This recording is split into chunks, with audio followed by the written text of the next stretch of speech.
There's a lot of discussion these days about having sales conversations online. People are obsessed with finding the perfect way to close a deal. The only problem with all of this is that if you're dealing with any real money, a deal will usually require person-to-person contact. There's a lot to be said for cultivating a sale online these days. I view it as an essential part of the process, but it's important we don't forget about closing.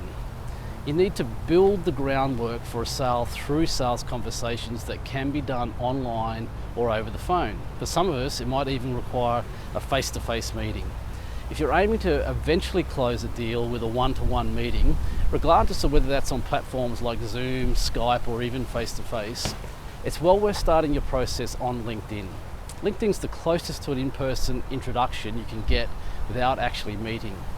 With LinkedIn, your client can see the kind of professional you are rather than just your email signature.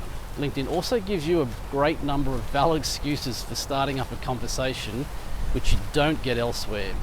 It enables you to start your sales conversation on a very casual and natural way, then build up to closing in person.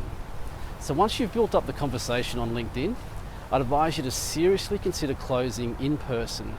An in-person conversation will pay for itself in sales because your potential client will get a much better feel for you and your solutions. If you put yourself in the shoes of the client, consider how much better you might feel. Firstly, will they appreciate the time and effort you put in to see them? They're much more likely to see the value proposition of engaging you in seeing that effort being put in. Next, you'll build a solid foundation of trust with them. After all, we're always more likely to trust someone we've actually spoken to. It's also much easier to persuade people that you're genuine in order to obtain maximum results when you meet them. All you have to do is be the real you and focus on their needs. In the end, if you're going to try to get bigger sales, you're going to have to put in the time and effort. And I believe it's more beneficial to put that time in person. Today, we're all becoming too familiar and too comfortable with communicating through devices and digital methods. These developments can be great, but sometimes it's worth remembering the old ways as they work just as well as they've always done.